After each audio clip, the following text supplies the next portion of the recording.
Welcome to my watercolor workshop. Today I'm going to show you how I painted my watercolor hibiscus flowers in vibrant shades of pink. I used this same technique when painting the tropical design for my wedding stationery line, available at Do Tell A Belle in the Zazzle marketplace. You can find the links to shop my wedding stationery and my book on how to throw the perfect hibiscus-themed bridal shower in the description below. If you enjoy painting watercolor flowers, keep watching until the end for a link on how to paint watercolor poppies. This video tutorial is perfect for beginners as well as experienced artists. Let's start by sketching out our hibiscus flower. I've prepared 3 versions for you: a closed bud, a flower in full bloom, and a slightly angled flower. If you want to skip this step and still paint along, you can download the outlines from my Etsy store. Check the link in the description below.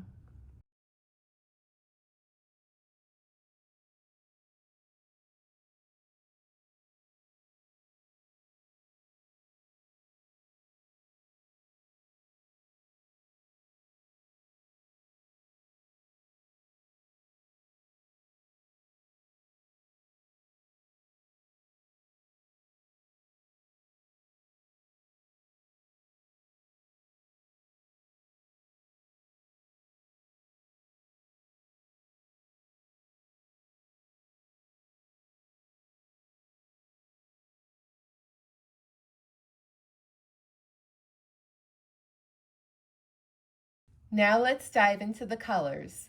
I'm using cadmium orange, permanent rose, sap green, and sepia.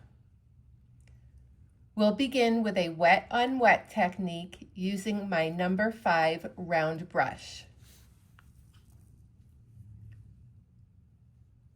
First, I apply a light wash of clean water over the entire flower. Next, I dilute some permanent rose with water and gently dab it into the flower, using more concentrated pigment along the outer edges and allowing the color to bleed inward.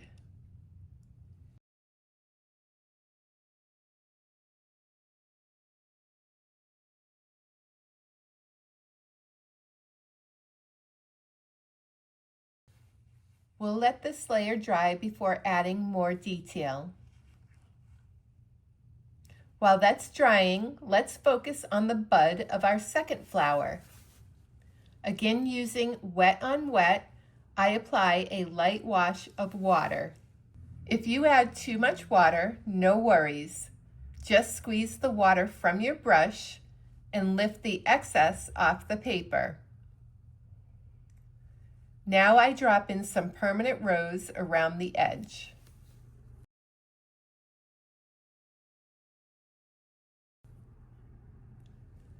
Then I add just a touch of sap green to the bud. It might not look like much yet, but just wait. Back to our full bloom. I decide to add a little more permanent rose while it's still wet.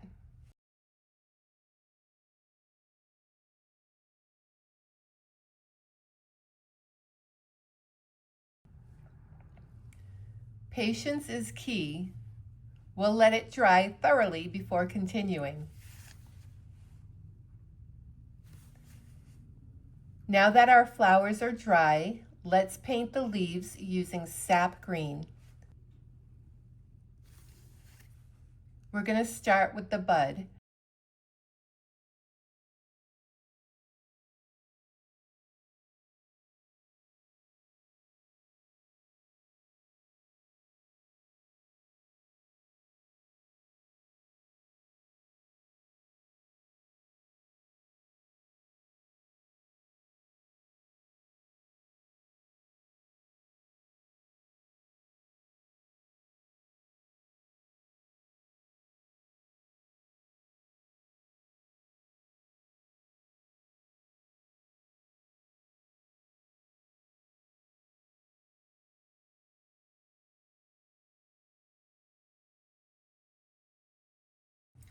For the leaves, I first add a jagged edge with pigment, then blend it out with water.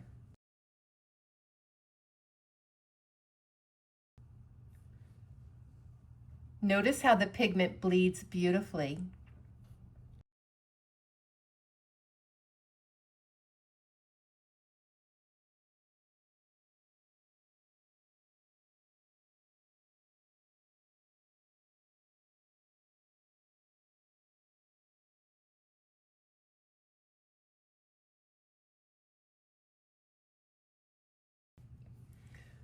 For another leaf, I demonstrate with a water wash, then outline with pigment.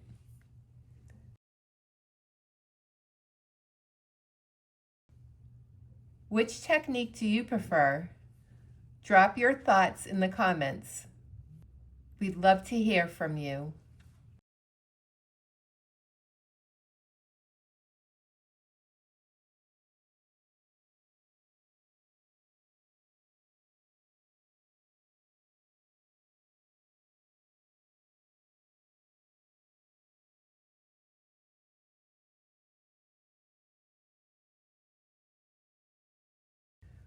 Once everything is dry, I add depth to the flower centers with concentrated permanent rose.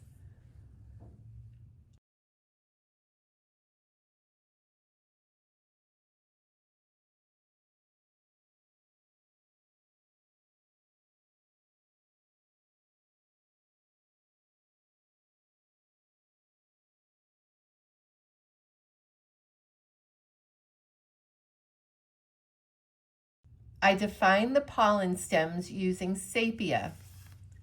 Then I stipple in the pollen using cadmium orange.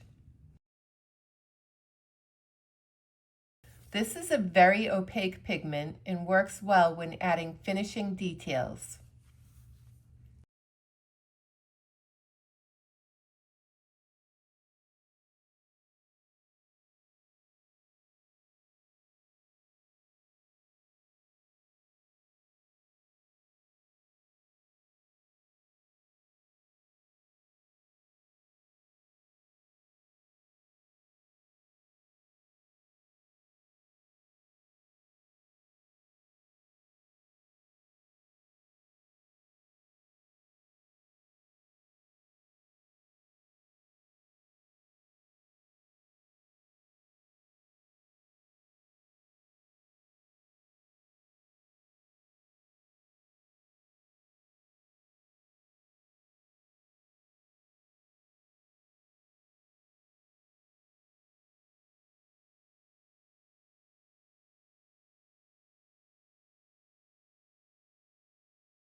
I'm now adding more definition and shadows to the leaves with a mix of sap green and sepia, building up the colors to make each flower pop from the page.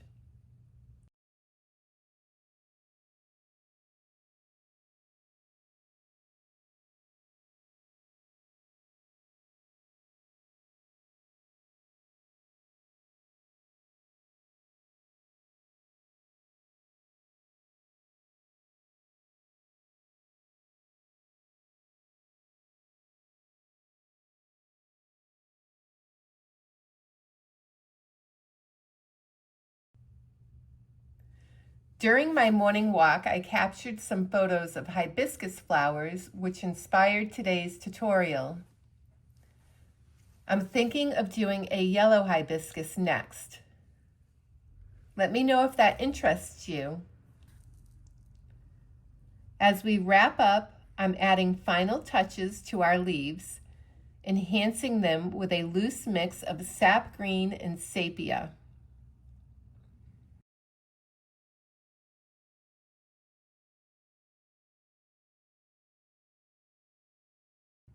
Thank you so much for joining me today.